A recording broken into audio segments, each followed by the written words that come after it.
Welcome to today's Explainer. We're diving straight into a massive paradox from our source material. We're looking at a sudden, wild U-turn in US AI policy. And get this, it's all driven by one single piece of tech that was suddenly deemed just way too dangerous for the public.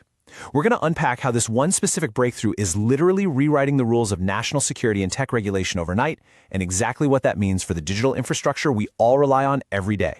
So let's start with this major paradox clearly laid out in the text. Why in the world would an administration that is absolutely all in on deregulating the tech sector suddenly slam on the emergency brake and demand strict reviews for AI models? I mean, historically, these guys have been totally hands-off, right? They've been clearing roadblocks to get massive data centers built and keeping the power flowing so tech companies can move at warp speed. So hitting the brakes now and demanding oversight, it's a huge contradiction. Something fundamental had to happen behind the scenes to trigger this kind of drastic whiplash. Just think about the sheer policy pivot we're seeing here. When the Trump administration recently got back to the White House, they actually scrapped the Biden administration's 2023 AI safety testing requirements. And the logic there was pretty straightforward. Cut the red tape to aggressively outpace China in the global tech race. They figured those rules were just choking American innovation. But now the sources show they are actively drafting a brand new executive order to mandate a really strict AI review task force. We are literally watching a 180-degree pivot from letting innovation run completely unhindered to demanding direct, mandatory government intervention.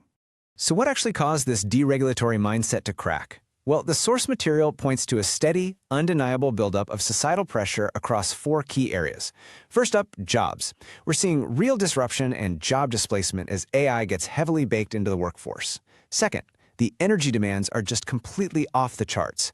Cooling and powering these massive AI data centers is putting huge strains on local grids. Third, education is taking a hit as schools completely scramble to adapt. And finally, there are documented mental health concerns popping up around human-AI interactions. All of this public unease basically created a pressure cooker for policymakers, laying out a ton of dry kindling just waiting for a spark. But hey, societal pressure was really just the kindling. The actual spark, the inciting incident that forced the government's hand, was the emergence of a highly secretive new model from Anthropic called Mythos. And guys, this wasn't just your standard software update or some slightly faster chatbot. No, this was the absolute tipping point. Mythos showed off capabilities that completely shattered everyone's expectations of what AI could actually do out in the wild. And this perfectly captures the unprecedented era we're in right now. Last month, Anthropic made a staggering public admission. They said Mythos is, quote, too efficient at detecting cybersecurity vulnerabilities to be safely released to the public. I mean, just let the gravity of that sink in for a second. We're not talking about an AI giving weird answers or hallucinating. The creators themselves are flat out saying their product is so unbelievably good at finding hidden flaws in digital networks, flaws that could take down banks, hospitals, or power grids, that they literally can't let it out. It is a massive global cybersecurity risk perfectly disguised as a technological triumph. Because of that terrifying level of power, we are officially in a containment phase, and it's happening in two distinct steps. First, Anthropic has completely locked the doors. They are strictly limiting access to Mythos to just a handful of hand-picked finance and tech firms for closed-door reviews. They're basically trying to understand this beast they've built. Meanwhile, U.S. federal officials are totally scrambling. They're pushing hard behind the scenes to get broad access across federal agencies so they can rigorously stress test the system themselves before it ever goes anywhere near the public internet. It's a literal race against time.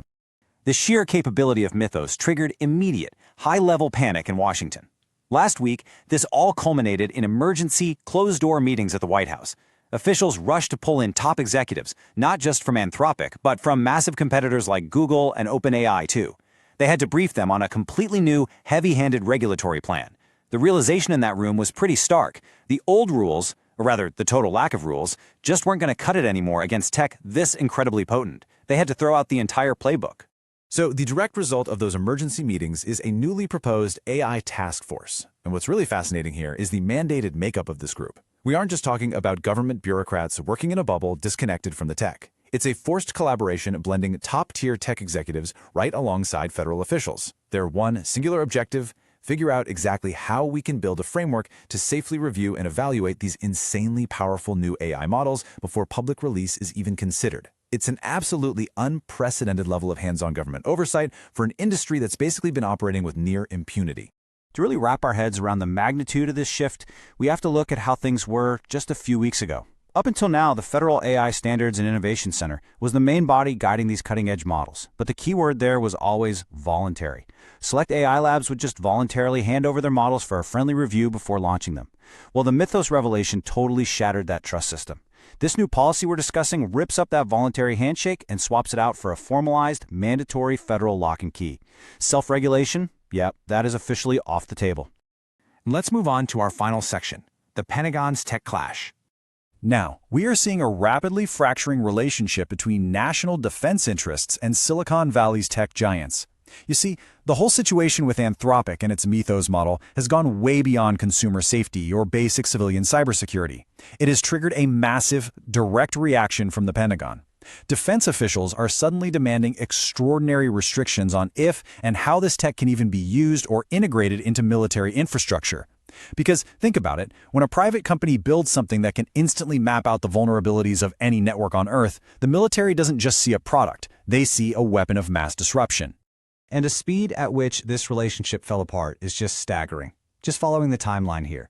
Back in February 2026, the Department of Defense was having routine contract talks with Anthropic, and those completely broke down. Just 2 months later, in April, the Mythos breakthrough is announced and publicly flagged as too dangerous for release. Then boom, the hammer drops. By May 2026, the Pentagon officially slaps Anthropic with a supply chain threat label. They kicked off a strict 6-month countdown to entirely ban and purge the use of all Anthropic Claude products within the DoD. Going from a potential defense vendor to a direct threat in 3 months, that is a massive, unprecedented escalation that tells you exactly how panicked the intelligence community really is. So, the crucial question we're left with today is this. As models like Mythos completely blur the line between incredible technological miracles and severe national security threats, how do we actually find a balance? How does a nation aggressively push the boundaries of innovation to win the global AI race without accidentally blowing up the very cybersecurity that keeps its own digital infrastructure alive? It's the ultimate high-stakes tightrope walk. Thanks for joining me for this explainer, and I'll leave you with this thought. If an AI is already too smart to be released today, who is going to be in control tomorrow?